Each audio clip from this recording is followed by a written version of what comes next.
tingkat internasional. Dari 100 orang di dunia ini, Eriana itu diakui sebagai orang yang berpengaruh. Namun Kartika, kenapa kasusnya Kartika kok nggak begitu banyak dikenal teman-teman buruh migran? Bahkan kita sendiri itu tahunya Kartika itu setelah dia masuk sidang.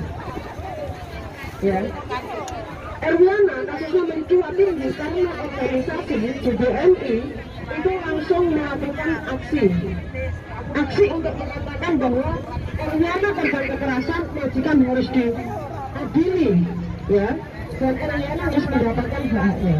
Nah, berbeda dengan kasusnya Kartika. Kartika itu kasusnya dia tinggal di KJRI. Oleh KJRI tidak ada satupun yang akan bisa menutup Kartika. Mengapa dia dianiaya dan sebagainya? Tidak diangkat sama sekali. Tujuannya apa? Silakan teman-teman tanyakan. Sampai hari ini kalau kita tanya, adakah buruh migran yang mengalami penganiayaan, pemerkosaan, pelecehan seksual yang melapor ke KJRI kemudian mencuat menjadi sebuah berita? Nggak ada. Kenapa? Kenapa KJRI berusaha menutupi kasus-kasus kekerasan yang dihadapi oleh buruh migran? Teman-teman harus bertanya ini, mengapa? Agar pertama kita nggak marah, benar nggak? Kalau kita marah pasti kita akan demo. Demonya kepada siapa? Kepada pemerintah Hong Kong untuk meyakinkan bagaimana majikan jahat ini harus dihukum. Dan agar masyarakat Hong Kong tidak semena-mena memperlakukan TRT migran. Kalau kita ngomongin hari ini yang mengalami kekerasan banyak loh, yang tidak berdarah-darah banyak. Teman-teman banyak kok di sini yang disebut kamu hujon, benar kan?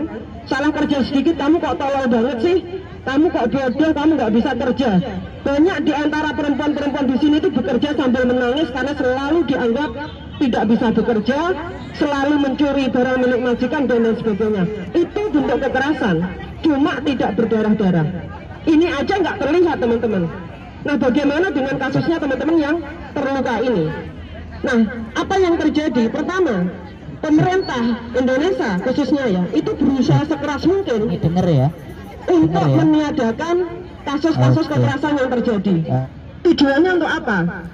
Ya, tujuannya adalah satu, untuk meyakinkan bahwa orang bermigrasi itu aman, sehingga perempuan-perempuan di pedesaan yang mereka kesulitan untuk bertahan hidup, mereka tetap akan ingin menjadi buruh migran.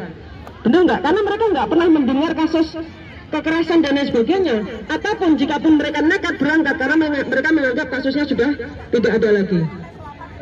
KJRI berusaha menutupi kasus kekerasan agar satu, tidak didemo lagi, seakan-akan mereka telah bekerja dengan baik. KJRI sengaja meniadakan, menghilangkan kasus kekerasan agar dianggap tetap baik. Padahal sudah dikritik berkali-kali, perbaiki kerjamu. Ya. Nah, dengan adanya pembiaran yang dilakukan oleh pemerintah ini, apa yang terjadi? Maka majikan di Hong Kong nggak pernah punya takut dong. Sewaktu-waktu napok teman-teman. Berapa kali orang di sini yang ditampar, dipukul, nggak ada buktinya. Karena majikan juga pintar kan? Nggak mungkin dia menampar pipi kita agar ada bekasnya. Dia pasti memukul bagian kepala dan lain sebagainya. Tapi bukti-bukti ini tentu sangat lemah. Kenapa? Karena teman-teman itu tinggal di dalam rumah. Karena itu adalah aturan dari pemerintah Hong Kong. Kalau Kartika dianiaya 2 tahun 3 bulan, itu pun dianggap berbohong oleh pengadilan. Padahal lukanya itu sudah di seluruh tubuhnya dia, sehingga dia tidak mendapatkan haknya apapun. Hakim sampai mengatakan kamu berbohong dan membuat mengada-ngada. Mengapa? Karena pemerintah Indonesia nggak tegas. Dia korban, dia harus mendapatkan haknya. Ya, pemerintah Indonesia sangat takut lah kita bilang. Bahkan hari ini teman-teman berapa banyak yang mengeluh, Mbak, tidurku sampai jam 12 malam loh, Mbak. Tidurku sampai jam 1 malam. Apakah pemerintah Indonesia dengan tegas mengatakan kamu mau nggak ngasih jam kerja buat PRT migran? Kamu mau nggak ngasih jam istirahat buat PRT migran? Nggak ada yang tegas seperti itu. Bahkan untuk masalah kenaikan gaji pun, kalau kita tidak demo dan sebagainya, KJRI nggak mungkin akan ngomong-ngomong masalah kenaikan gaji. Ya, jadi sekali lagi, apa yang harus kita lakukan ke depan ini? Teman-teman harus melihat kekerasan yang terjadi di Hong Kong ini akan terus meningkat. Kenapa? Karena majikan di Hong Kong semuanya stres. Kenapa? Karena kondisi ekonomi di Hong Kong itu semakin hari semakin turun. Ya, tekanan beban kerja majikan itu naik. Pelampiasannya kemana coba kalau marah? Ke teman-teman. Hari ini Shelter Bottom House itu nangani kasus berapa banyak? Orang yang dituduh memukul anaknya, orang yang diantarkan oleh agennya. Saat kita lapor ke Kajari, apa yang terjadi? Disuruh kembali lagi ke agen.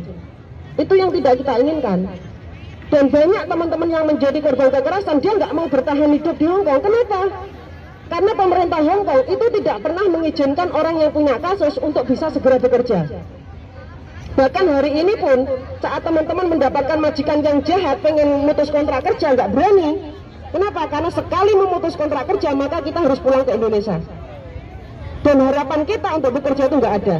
Jadi ini aturan di Hong Kong yang sangat jahat, yang tidak pernah mendukung korban untuk bicara.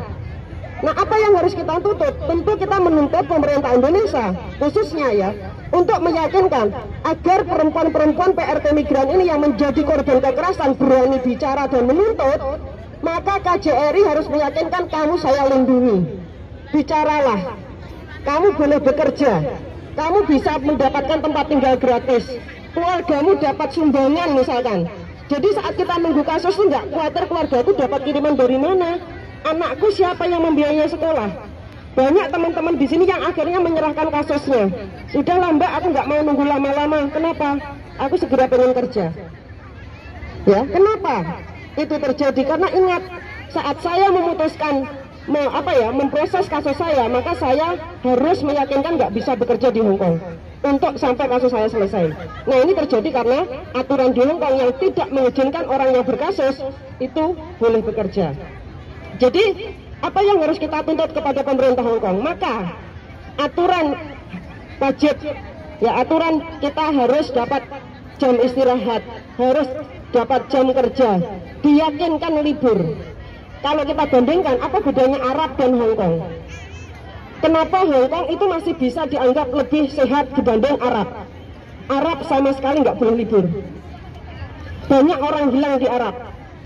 Hong Kong paling tidak ada kesempatan untuk melarikan diri. Jika mereka itu dapat libur sekali saja 1 bulan, maka saat dia mendapatkan penganiayaan di rumah majikan, dia bisa segera melarikan diri. Nah, di sini teman-teman harus tahu bahwa nggak ada solusi yang lain yang bisa kita lakukan. Ingat, kenaikan gaji kemarin itu terjadi karena kita terus-terusan demo. Seandainya hari ini buruh migran berani bicara, itu karena teman-teman sudah tahu bahwa ini hak saya. Dan bagaimana cara melakukan itu? Maka satu-satunya adalah kita harus berorganisasi. Kita harus belajar. Dan untuk membuat aturan itu berubah, ya buruh migran harus semuanya teriak. Nggak hanya bisa satu kelompok teriak seperti ini, Mbak saya bantu doa. Boleh bantu doa, tapi nggak boleh sering-sering. Kenapa? Karena semuanya harus turut di jalan. Karena orang yang turun ke jalan itulah yang akan dilihat. Ini loh orang yang menolak. Ya, di sini tugas kita, JBMI akan terus memantau kasusnya Kartika, akan terus melakukan tuntutan ke pemerintah Indonesia dan kepada Hong Kong ya. Dan yang paling penting di masa pandemi ini, ingat, krisis akan terus berlanjut sampai 2003. Kemarin teman-teman lihat YouTube-nya Pak Jokowi, 2023 adalah tahun yang gelap. Bagaimana kita menyiapkan diri? Jangan sampai diri kita gelap, teman-teman. Nanti ada salah satu kawan kita dari Indonesia yang akan menceritakan bagaimana situasi di Indonesia. Agar teman-teman juga tahu sampai kapan saya di Hong Kong, sampai kapan saya di luar negeri, dan apa yang harus saya lakukan. Di sini saya sudah menjelaskan tuntutan kita sangat banyak sekali dan nggak bisa kita hanya menunggu kebaikan dari pemerintah. Itu aja dari saya ya. Sekali lagi, kalau nanti teman-teman punya masalah, jangan disimpan, langsung saja cari pengurus organisasi, konsultasikan. Jangan sampai kita di sini stres hanya karena punya masalah. Itu aja ya. Sekian dari saya. Wassalamualaikum warahmatullahi wabarakatuh. Waalaikumsalam warahmatullahi wabarakatuh. Kayak kode lelah ngene to. Justice for Kartika. Migran. Sekali lagi.